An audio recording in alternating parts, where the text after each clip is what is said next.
मुस्कुराहट, एक love story. Station पर ट्रेन के आने से पहले बजने वाली इन घंटियों को गिनना मेरी पुरानी आदत थी।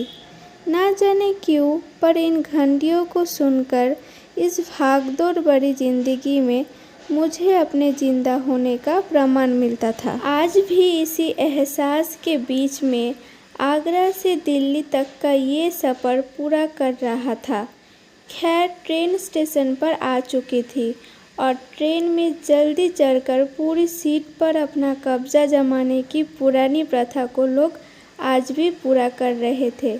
लगभग 2 मिनट में ही खचाखच भरा पूरा प्लेटफॉर्म ट्रेन में सवार हो चुका था। मैं भी अब रेलवे की उस पुरानी बेंच से उठा जो मुझे हर स्टेशन पर मिल जाती और अनायास ही मुझे अपनी ओर खींच लेती थी।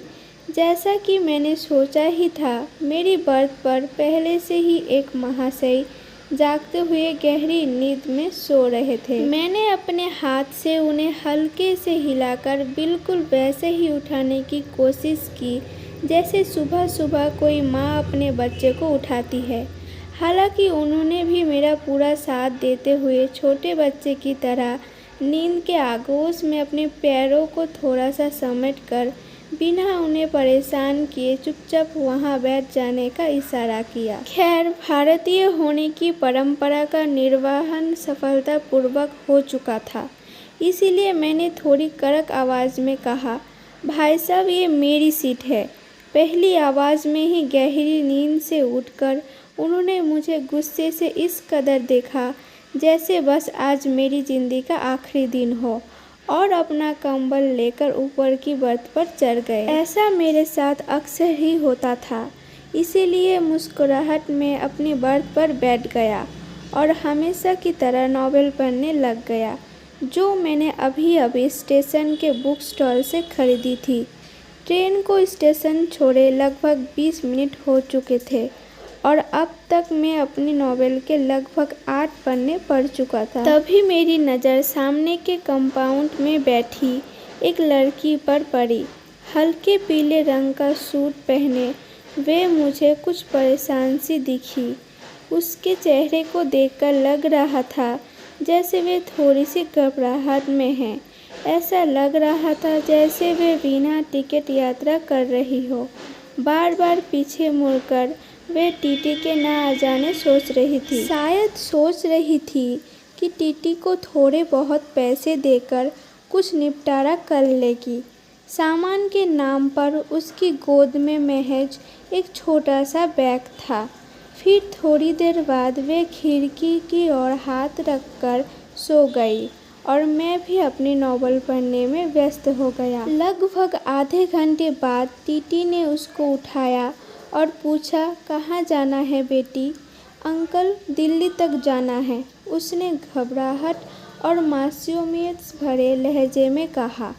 टिकट है? टीटी ने पूछा। हाँ अंकल, जनरल का है, लेकिन वहाँ चढ़ नहीं पाई, इसीलिए यहाँ आकर बैठ गई। ठीक है बेटा, लेकिन 300 रुपये पेनल्टी लगेगी, टीटी ने कहा। लेकिन अंकल, मेरे पास तो 100 रुपये ही है। लड़की की आंखें अब थोड़ी सी भीग चुकी थी। ये तो गलत बात है बेटा, पेनल्टी तो भरना ही पड़ेगी, टीटी ने कहा। सॉरी अंकल, मैं अगले स्टेशन पर जनरल डिब्बे में चली जाऊंगी। मेरे पास सच में 100 रुपये ही है। कुछ परेशानी आ गई, इसीलिए जल्दबाजी में मैं घर से निकल कर आई और ज़्यादा पैसे रखना भूल गई। बोलते बोलते वे रोने लगी। टीटी को उस पर दया आ गई और उसने 100 रुपये का चालान बनाकर उसे दिल्ली तक के सफ़र की अनुमति दे दी। टीटी के जाते ही उसने आंसू पोंछे और इधर उधर देखा कि कहीं कोई उसे देखकर हंस तो नहीं रहा। फिर उसने अपने बैग से मोबाइल निकाला और किसी को फ़ोन किया कि जल्दबाजी में वे पैसे रखना भूल गई और अब उसके पास बिल्कुल पैसे नहीं हैं। कैसे भी करके दिल्ली स्टेशन पर उसे कुछ पैसे भिजवा दे। नहीं तो वह समय पर गाँव नहीं पहुंच पाएगी। इतना सब कुछ सुनने और समझने के बाद मेरे मन में एक ही बात बार बार आ रही थी कि हो ना हो ये लड़की किसी न किसी मुसीबत में ज़रूर है। ना जाने क्यों उसकी मासूमियत देखकर मैं उसकी ओर खींचा चला जा रहा था। मन कर रहा था कि उसके पास जाकर इंसानियत के नाते उसकी मदद करूं और कहूं कि तुम परेशान मत हो और रो मत। लेकिन एक अजनबी के लिए इस तरह से सोचना और उसके पास जाकर उससे बात करना भी अजीब था। उसके चेहरे से ऐसा लग रहा था जैसे उसने सुबह से कुछ खाया पिया भी ना हो और अब तो उसके पास पैसे भी नहीं थे। इतना सोचकर मेरे मन में फिर से बेचारों का उथल पुथल शुरू हो गया था। बहुत देर तक उसे इस तरह परेशानी में देखने के बाद मैं कुछ उपाय सोचने लगा जिससे उसकी मदद भी कर पाऊँ और उसकी पहचान भी ना आऊँ। बहुत देर तक सोचने के बाद जिस नॉवेल को मैं पढ़ रहा था उसकी आखिरी पन्ने पर मैंने लिखा, बहुत देर तक तुम्हें परेशानी में देख रहा हूँ। पैसे ना होने की बात जो तुमने फ़ोन पर किसी को बताई वह भी मैंने सुनी। मैं जानता हूँ किसी अजनबी को इस तरह पैसे भेजना अजीब है और शायद तुम्हारी नज़र में गलत भी होगा, लेकिन तुम्हें इस तरह परेशान देखकर मुझे बेचैनी हो रही है। इसीलिए इस किताब के साथ 800 रुपये तुम्हें भेज रहा हूँ। तुम्हें कोई एहसान न लगे इसीलिए नीचे अपना एड्रेस भी लिख रहा हूँ। जब तुम्हें सही लगे तुम मुझे ये पैसे वापस भी भेज सकती हो। वैसे मैं नहीं चाहूँगा कि तुम मुझे ये पैसे वापस करो। एक अजनबी हमसफ़र। एक चाय वाले के हाथों मैंने वे किताब उस लड़की को देने को कहा और चाय वाले को उस लड़की को मेरे बारे में बताने को मना किया। किताब और उसमें रखे पैसे मिलते ही लड़की ने मुड़कर इधर उधर देखा, लेकिन तब तक मैं अपनी बर्थ पर कंबल ओढ़कर सो गया था। उसे ट्रेन के उस डिब्बे की भीड़ में कोई भी नहीं दिखा जो उसकी ओर देख रहा हो। थोड़ी देर बाद कंबल का एक कोना थोड़ा सा हटाकर मैंने उसकी ओर देखा। पैसे पाकर अब उसके चेहरे पर एक चमक आ चुकी थी और सुर्ख पड़े होठों पर एक मुस्कुराहट थी। उस दिन उसकी वह मुस्कुराहट देखकर ऐसा लगा जैसे कई सालों से मुझे बस इसी मुस्कुराहट का इंतज़ार था। उसके चेहरे की मुस्कुराहट ने मेरे दिल को उसके हाथों में थमा दिया। थोड़ी थोड़ी देर में मैं चादर का कोना हटाकर उसकी ओर देखकर मैं सांसें ले रहा था।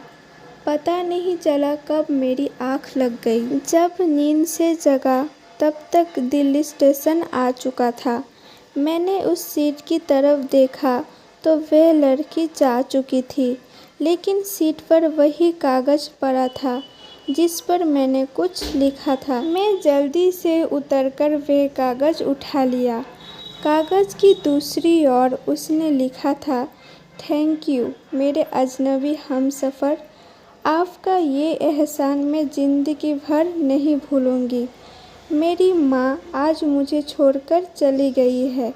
घर में मेरे अलावा कोई भी नहीं है, इसीलिए आनन फानन में घर जा रही हूँ।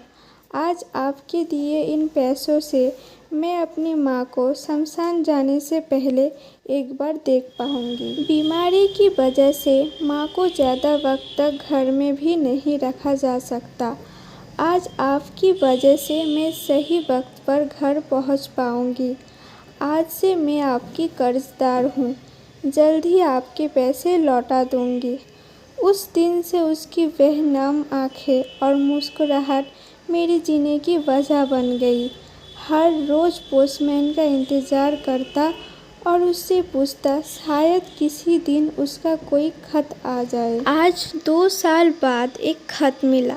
लिखा था, आपका कर्ज में अदा करना चाहती हूँ, लेकिन खत के ज़रिए नहीं, आपसे मिलकर। नीचे मिलने की जगह का पता लिखा था और आखिर में लिखा था, तुम्हारी अजनबी हमसफ़र। दोस्तों, ये लव स्टोरी आपको कैसी लगी कमेंट में ज़रूर बताइए। अच्छी लगी हो तो एक लाइक और शेयर ज़रूर कीजिए। चैनल में नए हो तो हमारे चैनल को सब्सक्राइब कर दीजिए। कहानी सुनने के लिए धन्यवाद।